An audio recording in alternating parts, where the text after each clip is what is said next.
গুরু প্রেমানন্দিনী তাই গৌর হরি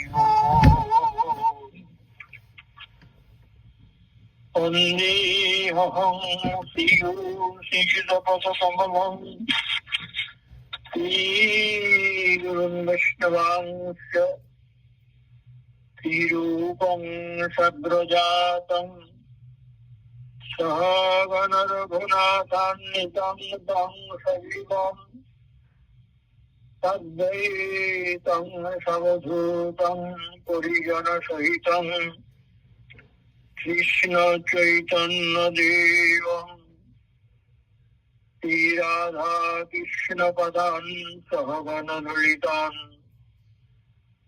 বিশাখান্বিতাংশ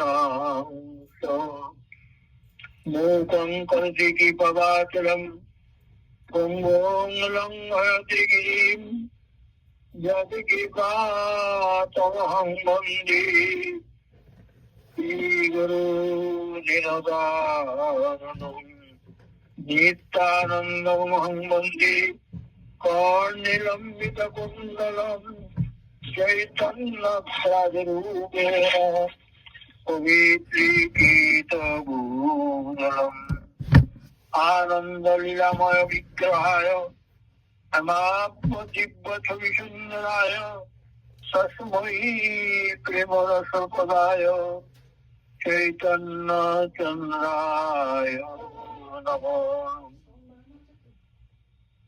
শ্রীকৃষ্ণ করুণা সিন্ধু দীনবন্ধু জগৎপতে গোপীশ গোপিকান্ত সাধকান্ত বরাপিরাবিরামং নিগমদতিলকং কুণ্ডলাকান্তং গন্ধং কঞ্জাক্ষং কুম্ভকণ্ঠং পীতসুভগমুখং স্বাধরিণস্তবেনুং শ্যামং শান্তং ত্রিভঙ্গং ভুবিকরবসনং ভূষিতং বৈজয়ন্তা বন্দে বৃন্দাবনস্থং যুবতী শতবীতং ব্রহ্মগোপালুবীশম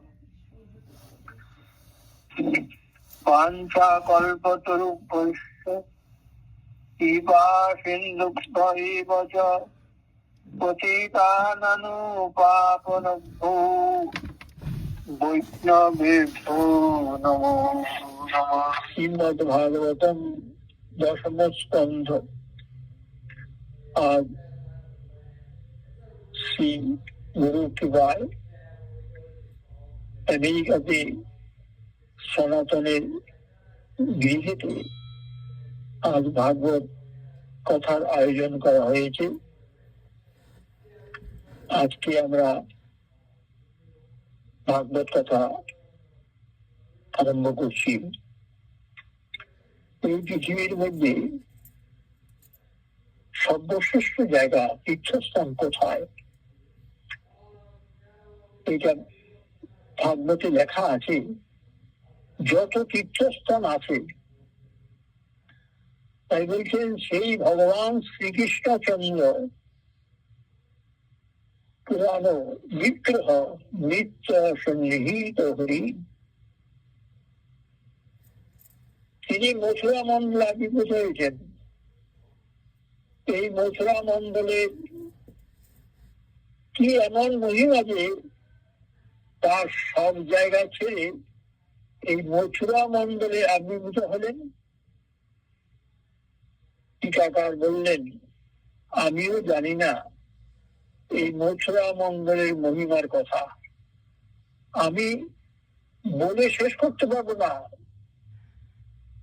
মথুরা মন্ডলের মহিমার কথা আমিও পারবো না। এত মহিমা এই মথুরা বৃন্দাবন ব্রজমন্ডলে সুরেন্দ্র নাগেন্দ্র মহেন্দ্র যারা আছেন সকলেই মথুরার সেবা করে থাকেন।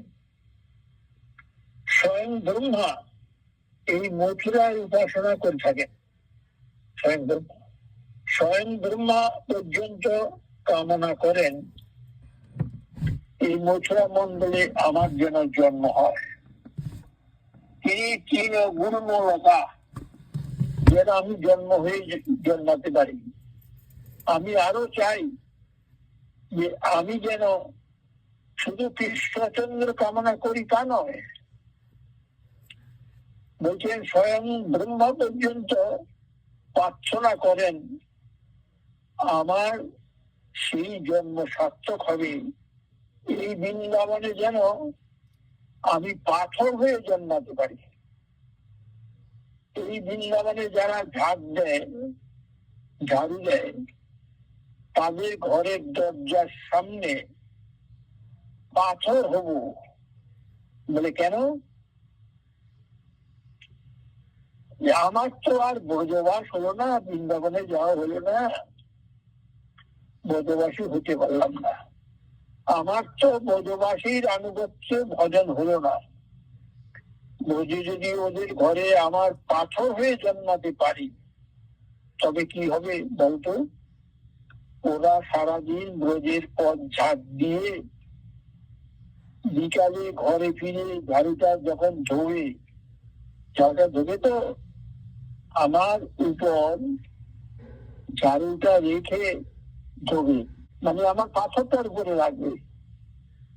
এই ব্রজবাসীর যত চরণ ধুলি আছে ওগুলি আমার এই পাথরের উপর ফেলে রেখে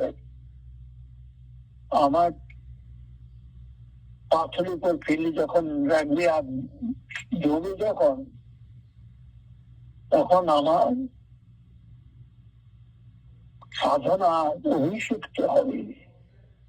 আমার ব্রজ ধুলি আমার মাথার উপর পড়বে, ব্রজে ধুলিতে আমার সর্বাঙ্গ বিযুক্ত হয়ে যাবে। স্বয়ং ব্রহ্মা পর্যন্ত প্রার্থনা করছেন আমার যেন ব্রজে বাস হয়, বৃন্দাবনে বাস হয়, মথুরা মন্ডলে বাস হয়। আবার পদ্মপুরাণে উদ্ধৃতি নিয়েছেন, পদ্মপুরাণে বলেছেন সেই মথুরাপুরী ধন্য, সেই মথুরাপুরী ধন্য কিসের জন্য? কিসের থেকে ধন্য? বৈকুণ্ঠপুরী থেকেও ধন্য। বৈকুণ্ঠ থেকে ধন্য কেন? বৈকুণ্ঠে গেলেও সব পাওয়া যায় না, ব্রজমণ্ডলে বাস করলে সব পাওয়া যায়, বাস করলে পাওয়া যায়। আর বাস করতে না পারলে বলে বাস করার ইচ্ছা করলেই পাওয়া যায়। যদি আমি বাস করতে চাই, বাস করলে ইচ্ছা করলেই পাওয়া যায়। বলে বৈকুণ্ঠে গেলেও সব পাওয়া যায় না। বলে বৈকুণ্ঠে তো কুণ্ঠা রহিত, কুণ্ঠা নাই, সেখানে তো কোনো কষ্ট নাই, ওখানে সেখানে সব পাওয়া যায় না। বলে না, পাওয়া যায় না কেন? যেমন খাদ্য দ্রব্য পাওয়া যায় না। বলে না, দৃষ্টান্ত দিচ্ছেন, ব্যাখ্যা করে ভাগবত ব্যাখ্যা করে বলেছেন সুবাহু রাজা পরম ভক্ত ছিলেন, খুব ধনী লোক, প্রাণ ভরে গোবিন্দ সেবা করেন, কৃষ্ণচন্দ্রের খুব সুন্দর মন্দির করেছেন, বড় বড় রত্ন সিংহাসন বসিয়েছেন, সব কিছু দিচ্ছেন খুব সুন্দর করে, পূজা হচ্ছে, কিন্তু কি হয়? ভোগ দেন না, ঠাকুরকে ভোগ লাগান না। ওই জল বাতাসা, নকুল দানা বাতাসা আমরা যেরকম যেটা দিই আর কি, সকালে দিয়ে রাখলাম, বিকালে গিয়ে দেখলাম ভগবান তো আর এসব খান না, নকুল দানা বাতাসা খান না। বিকালে গিয়ে দেখলাম ঠাকুরের থালার উপরে বাটির মধ্যে দিয়েছে তো বড় বড় ডাইয়া পিঁপড়া, তো বড় বড় পিঁপড়াগুলি আছে না, ঝেড়ে ধুয়ে নিয়ে আবার বিকালবেলা আমরা দিয়ে রাখি, আবার নকুল দানা পাতা দিয়ে রাখি, যে এখন ঘরে ঘরে দেয়। নিজের বেলা 4-5 রকম পদ না হলে হয় না, তার বেলায় নকুল দানা, বাতাসা, কোনদিন বা একটু সন্দেশ, আরো যদি তার ভাগ্যে থাকে, আমার ভাগ্যে নয়, আমার ভাগ্যে তো নয়, তার ভাগ্যে যদি থাকে, সুবাহু রাজাও মনে মনে করেন ভগবান তো সব জায়গায় খেয়ে বেড়ান, আমি নাইবা দিলাম। আর আরো বলেছেন তো গঙ্গা জল আর তুলসী পাতা দিলে হয়ে যায়। ভগবান বলে অদ্বৈত ঠাকুর মিলেছেন গঙ্গা জল তুলসী দিয়ে, তো বলছে গঙ্গা জল আর তুলসী পাতা দিলেই তো হয়ে যায়, আবার কিসের ভোগ? শুধু শুধু বেশি দিয়ে আর লাভ কি? লোকে ভোগটা তো আর দেখবে না, লোকে ভোগ দেখতে আসবে, মন্দিরটা তো দেখবে। আহ, কেমন মন্দির, কেমন সিংহাসন, আহা, রাজার সেবা। বলে ওটা বিগ্রহ নয়, রাজার অহংকারকে বসিয়েছেন রাজা। বড় বড় বাড়ি করেছি মার্বেল পাথর দিয়ে, 5 তলা, 5 তলায় ঠাকুর ঘর বসিয়েছি, লোকে দেখছে। বছরে বছরে বছরে একবার বড় উৎসব দিই, অনেক নামের দল আসে, বিরাট বড় উৎসব হয়, নিত্য ভোগ হয়তো, বলে না নিত্য ভোগ দিই না, বাতের ব্যথা তো, উঠতে পারি না, 5 তলায় উঠবো কি করে, না, বলছে আমি পারি না, সকালে একবার দিয়ে আসি, বাড়ির চাকরটাও থাকবে, মাঝে মাঝে আসে না চাকরটা, না, যশের জন্য ধর্ম, যশ লাভের জন্য ভক্তি অঙ্গ যাজন, শুদ্ধ ভক্তি নয়, এটা কিন্তু করছে অহংকার, যশের জন্য, শুদ্ধ ভক্তি নয়। আমার যেমন খেতে বসে মনে পড়ে, ছেলেটা খেয়েছে তো, ছেলেটা যদি 3টার সময় আসে, মনে অপেক্ষা করি, এত দেরি করিস কেন, ছেলেটার কথা মনে পড়ে, কিন্তু তার কথা একবারও মনে পড়ে না। যে আমি যে ঘরে ঠাকুরকে বসিয়েছি, একবারও তার কথা মনে পড়ে না। সে না খেয়ে রয়েছে, তাকে তুমি ঘরে এনে বসিয়েছ, কে বলেছিল বসাতে? সে বলেছিল আমাকে বসাও ঘরে নিয়ে, তাকে আদর করে ঘরে বসিয়েছ, তার কথা একবারও মনে পড়ে না। এটা পরিচর্যা নয়, আদর নয়, ভালোবাসা নয়। আগে তার কথা মনে পড়বে, তারপর আমার কথা মনে পড়বে। সে যে আমার প্রাণের প্রাণ গো, আমার নিত্যকালের সঙ্গী গো, সে যে আমার প্রাণ। ছেলে তো আমায় অন্যখানে পাঠিয়ে দিতে পারে, ছেলে বড় বাপকে বলে, বুড়ো বাপকে বললো তুমি আর মা বাড়িতে থাকো, আমরা তো চাকরি বাকরি করি, বাইরে থাকি, ঘরে অ্যালসিশন কুকুরটার জায়গা হয়, বুড়ো বাপটার জায়গা তো হয় না। ইহার নাম সংসার, একে বলে সংসার। তুমি যার জন্য এত করছো, সে ফিরেও তাকাবে না, না খেয়ে দিনের পর দিন কাটাচ্ছ, সে ফিরেও তাকাবে না। আর সে বলবে ভগবান বলছে তুমি আমার জন্য 8 ঘন্টা সময় কাটাও। সে বলবে যখন কেউ তোমার সঙ্গে থাকবে না, তুমি জানবে আমি তোমার পাশে আছি। যার জন্য 8 ঘন্টা সময় দিচ্ছ, সে বলছে আমি তোমাকে রক্ষা করব। যখন বিপদে পড়বে আমাকে দেখো, আমি কথা দিচ্ছি আমি তোমাকে রক্ষা করব। লুকিয়ে চড়ে কথাটা বলেন নাই গীতায়। গীতায় বলেছেন, যুদ্ধের মাঠে দাঁড়িয়ে বলছেন, যাও অর্জুন, জগৎবাসীকে বলো আমি যুদ্ধের মাঠে দাঁড়িয়ে বলছি আমি তোমাকে রক্ষা করব। যারা আমার পাশে থাকবে না তার কথা ভেবে মরি, আর যে আমার নিত্য সঙ্গী, যার প্রসাদ আমার একমাত্র খাদ্য বস্তু, গ্রহণের বস্তু, তার কথা এক মুহূর্ত মনে পড়ে না। সামর্থ্য আছে আমি দিতে পারি, দেই না, এই অজুহাত সেই অজুহাত বলে কতগুলি হাত বেরোয়, আমার এই অসুবিধা, আমার এই অসুবিধা, আমি পারি না। রাজা মন্দির করেছেন, বিগ্রহ বসিয়েছেন, সাধু মন্দিরে ঢুকে নাই।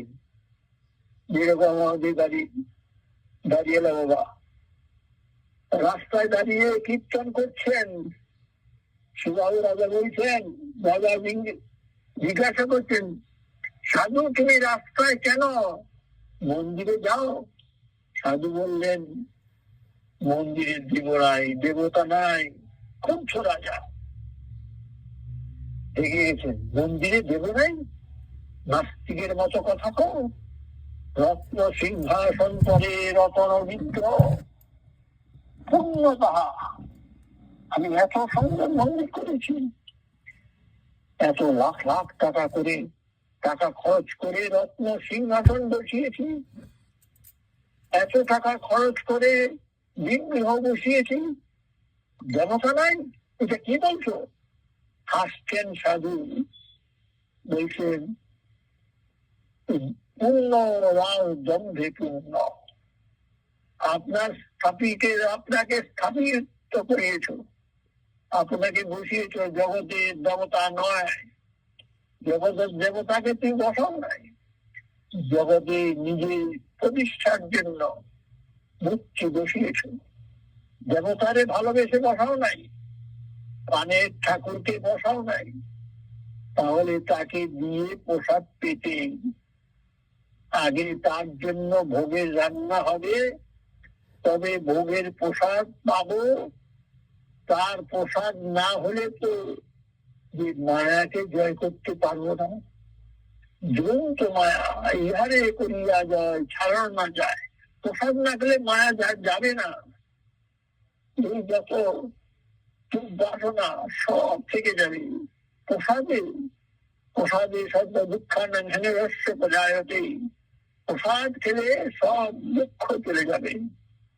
তব মায়া প্রসাদ, প্রসাদে সব যাবে। প্রসাদেই জয় করতে হবে। সুবাহু রাজা বললেন, বড় মন্দির বানিয়েছি, কি হলো তার? পূজা ঠিকই হচ্ছে, বাদ্যযন্ত্র বাজছে, সমস্ত রাজবাদ্য, কি হলো তার? বলছেন ভালোই পুজো হচ্ছে, পুজো ভালোই হচ্ছে, বানিয়েছেন, ভক্তি টক্তিও ছিল তার। ভক্তি থাকলেই তো হলো না, শুদ্ধ ভক্তি চাই, শুদ্ধ ভক্তি হয় না। পূজা করলে শুদ্ধ ভক্তি হয় না, শুদ্ধ ভক্তি অন্তরে। বৈকুণ্ঠ প্রাপ্তি হয়ে গেল, হঠাৎ মারা গেল। সুবাহু রাজা মারা গেলেন বৈকুণ্ঠে। এবার বৈকুণ্ঠে গেলে কি হবে? খাবার মিলে না। ঘর দৌড় ভালোই পেয়েছেন, ভালো ঘর, বৈকুণ্ঠের ঘর, বুঝতে তো পারছেন তো, বৈকুণ্ঠে কত সুন্দর সুন্দর ঘর, জল আছে, লাইট আছে, কিন্তু খাবার নাই। জিজ্ঞাসা করলেন, তারা উত্তর করলেন, বৈকুণ্ঠবাসী। কি করে পাবেন বলো তুমি, যে তাকে তাকে দাও নাই, তা তুমি কি করে আশা করো? তুমি তাকে তো দাও না, ঘরে বসিয়েছো ঠাকুরকে, তুমি দিয়েছো ঠাকুরকে, তুমি ভালো ভালো খাবার পাবে দিয়েছিলে তাকে, তুমি তো দাও নাই তাকে। তোমার তো সামর্থ্য ছিল না, ভেবেছিলাম সব জায়গায় তো খায়, 56 ভোগ 56 বার খায়।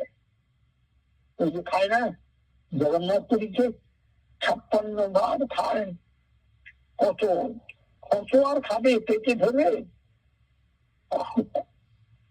ঘুরে ঘুরে আর কত খাবে, সব জায়গায় খায়, তাই আর দেয় নাই। সব জায়গায় তো খায়, আর একজন আমি আর দেই নাই, এত পেট ভরে দিই।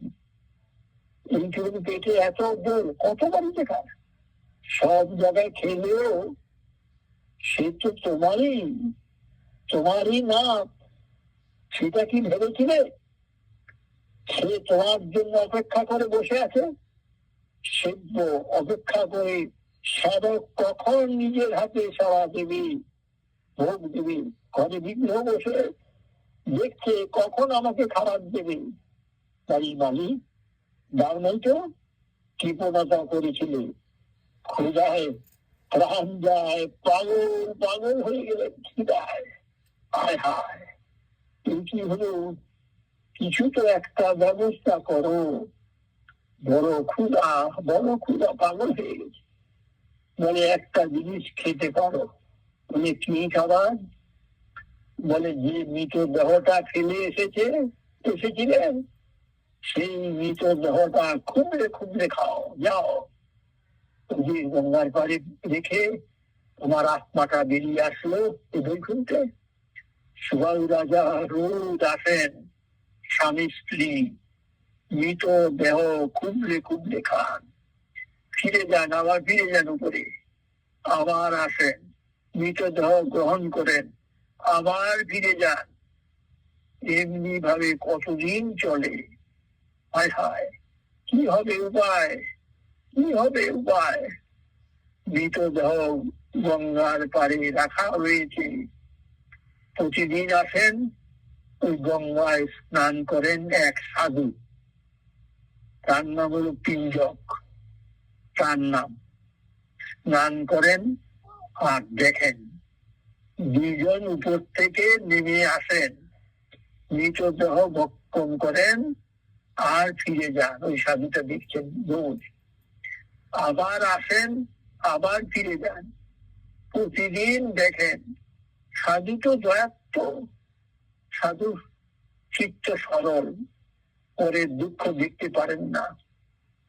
জিজ্ঞাসা করলেন, কে তোমরা? একেবারে সামনে গিয়ে গায়ে গঙ্গা জল ছিটিয়ে দিয়ে জিজ্ঞাসা করলেন, কে তোমরা? রোজ উপর থেকে আসো আর নিচে আসো, নিচে নামো, কে তোমরা? এত দুর্ভোগ তোমাদের, মৃতদেহ ভক্ষণ, মৃতদেহ খাচ্ছ। আমি তোমার ঠাকুর দাদা গো, তুমি আমার বংশধর, তুমি আমার ঠাকুর দাদা, তোমার এত দুর্ভোগ কেন? বলে আমার সামর্থ্য ছিল, কিন্তু ভগবানকে ভোগ দেই নাই, তাকে না দিয়ে চুরি করেছি, তাই আজ দণ্ড পাচ্ছি। তার দয়ায় দেহটা পেয়েছি, দেখতে পাচ্ছি, বলতে পারছি, তার দয়ায় কোটি কোটি টাকা রোজগার করেছি। আর রোজগার করেই মনে করেছি যে টাকার মালিক আমি হয়ে গেছি। তার কথা মনে পড়ছে না, তার জিনিস তাকে দেই নাই, তাই এই অবস্থা। আমরা রোজই আসি, তোমাকে দেখি, তুমি স্নান করো, কথা বলতে পারি না, তোমাকে দেখি আর আশা হয়। বলে কি আশা? আমি পারি নাই, আমার নাতি তো সাধু হয়েছে, আমার বংশে একজন তো ভক্ত হয়েছে, বংশে একজন কৃষ্ণ ভক্ত যদি হয়, ভগবানের সাধনা করে, তাহলে 7 পুরুষ 14 পুরুষ উদ্ধার হয়ে যায়। এটা শাস্ত্র প্রমাণ করে। যদি একজন, শাস্ত্র প্রমাণ হয়েছে, যদি একজন কৃষ্ণ ভক্ত হয়, ওর উদ্ধার হয়ে যাবে। এটা যে মহালয়ার দিনে এখনো যারা, তারা ওই মহালয়ার দিনে তর্পণ করে এখনো। কিন্তু আমরা আগে করতাম, দীক্ষার পরে কৃষ্ণ ভক্তরা দীক্ষার পরে আর মহালয়ায় ওই তর্পণ করতে যায় না। যেমন গ্রন্থে লেখা আছে, সগর রাজার ছেলেরা যখন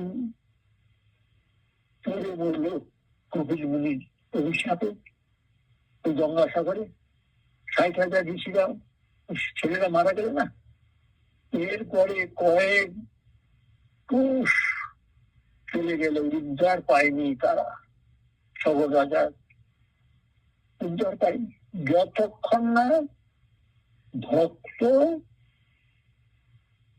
ভগীরথ না আসে, না এলেন, ততক্ষণ তাদের উদ্ধার হল না। 60,000 সগর রাজা ছেলেরা উদ্ধার হলো না, ততক্ষণ উদ্ধার হল না। যেই ভক্তের জন্ম হলো অমনি উদ্ধার হয়ে গেল। ভগীরথ এসছেন, ভগীরথ গঙ্গা এনেছে না, সেই ভগীরথ। যেই কুলে ভক্তের জন্ম হয়, সেই কুলে মায়ের পেট ধন্য হয়ে যায়। আকাশে পিতৃপুরুষগণ নৃত্য করতে থাকেন, এবার আমরা জল পাবো। আকাশে পিতৃপুরুষরা নৃত্য করতে থাকেন। বলে কেন? বলছেন এবার ভক্ত পুত্রের হাতে জল পাবো, আমরা পুত্রের হাতে জল পাবো। জল পেলে গোবিন্দ চরণে যাব, উদ্ধার হয়ে যাব। যে ভক্তের জন্ম হয়, সেই দেশ ধন্য হয়ে যায়। ভক্তের স্পর্শে ভক্ত তৈরি হয়, তার স্পর্শে ভক্ত হয়। এইভাবে গ্রামান্তরে ভক্তি পূর্ণ হয়ে যায় যদি একজন কৃষ্ণ ভক্ত জন্মগ্রহণ করেন। সুবাহু রাজা বলছেন, তুমি উদ্ধার করতে পারবে আমাদের। ওই যে সাধুকে বলতে সুবাহু রাজা বলছেন, তুমি উদ্ধার করতে পারবে আমাদের। আমাদের যে এই কষ্ট আর সহ্য হয় না, দেখি বৈকুণ্ঠে কিন্তু খবর পাই না, আবার নেমে আসতে হচ্ছে, বারে বারে নেমে আসতে হচ্ছে। হাসছেন সাধু, বলো কি করলে তোমাদের উদ্ধার হবো? তোমরা উদ্ধার হবে, বলো আমি কি করব? তুমি যদি তোমার ওই মুখে বিষ্ণু সহস্র স্তোত্র পাঠ করে আমাদেরকে শোনাও, তবে আমাদের উদ্ধার হয়ে যাবে। ভক্ত মুখে বিষ্ণু সহস্র নাম শুনে আমাদের উদ্ধার হয়ে যাবে। এটা কিন্তু আমার বানানো কথা নয়, এই ভাগবতের কথা। কপিল মুনি দেবহূতিকে বলেছেন, মা যদি হরি কথা শ্রবণ করো, কার মুখে শুনবে জানো? না, সাধু মুখে শুনবে। ভাগবত পর গিয়া বৈষ্ণবের স্থানে। 3 জন রাজা ওই ভক্ত সাধু তিনি শুনিয়েছিলেন। সুবাহু রাজা তার পুত্রের মুখে সহস্র নাম স্তোত্র শ্রবণ করে, হরিকথা শ্রবণ করে তারা উদ্ধার হয়ে গেল। তাহলে আমরা কি দেখতে পাচ্ছি? বৈকুণ্ঠ শ্রেষ্ঠ, কিন্তু বৈকুণ্ঠ থেকেও ফিরে আসতে হয়। একবার গেলে ফিরার ইচ্ছা আর আমাদের নাই। একবার কোনো মতে যদি পৌঁছাতে পারি তাহলে আর আসবো না। কোথায় পৌঁছাবো? বলে সব ছেড়ে শ্রীরাম বৃন্দাবনে পৌঁছাবো। বৃন্দাবনে পৌঁছলে আর কোনো সময় ফিরতে হবে না। মথুরা মন্ডলে বাস করব। মথুরা মন্ডলে সেবা করতে ফিরতে হবে না। আমি বৃন্দাবন মথুরা মন্ডলে মথুরাই তো সব রাধাকুণ্ড শ্যামকুণ্ড সব সব নিয়ে মথুরা মন্ডল বলছে আর ফিরতে হবে না। কি বললেন? ভক্তি যে 64 অঙ্গের কথা বলেছেন। 64 অঙ্গের মধ্যে তার মধ্যে একটা অঙ্গ হলো মথুরা বাস। 64 মধ্যে অর্থাৎ ব্রজমণ্ডলে বাস, নাম সংকীর্তন, ভাগবত শ্রবণ। তোমরা এতক্ষণ ভগবত শ্রবণ করলে পূর্বজন্মের প্রারব্ধ কর্ম ফলে তোমরা বাবা মায়ের আশীর্বাদ তাদের ভুলে থেকো না। তাদের দয়ায় এই উপভোগ করছো। তাই বলছেন তোমরা পূর্বজন্মের স্বীকৃতির ফলে আজ বাবা মায়ের আশীর্বাদ নিয়ে তোমরা আজ ভগবানের নাম করছো, হরি কথা শ্রবণ করছো। ভজনিতাই গৌর রাধে শ্যাম জপ হরে কৃষ্ণ হরে রাম। ভজনিতাই গৌর রাধে শ্যাম জপ হরে কৃষ্ণ হরে রাম। জয় গৌরাধে শ্যাম হরে কৃষ্ণ হরে রাম। জয় গৌরাধে শ্যাম হরে কৃষ্ণ হরে রাম। শ্রী গুরু গুরুমানন্দে নিতাই গৌর নাম গায় গোরা মধুর স্বরে নাম গায় গোরা মধুর স্বরে। হরে কৃষ্ণ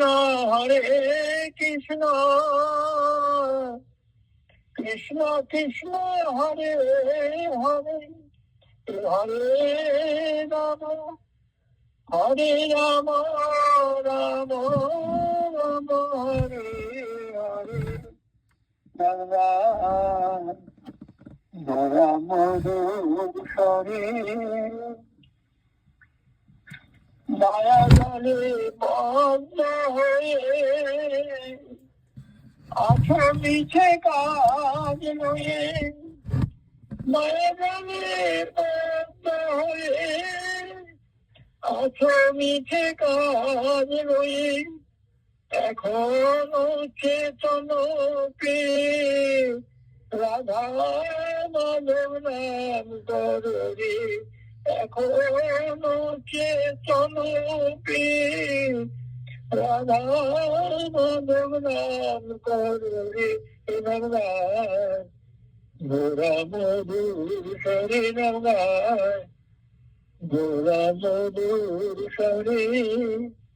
জীবন হইল সে না ভেজিলাম ঋষিকে। জীবন হইল সে না ভেজিলাম ঋষিকে। ভক্তি বিনোদয় পদে একবার নামের সেবা করে। ভক্তি বিনোদয় পদে একবার নামের সেবা করে।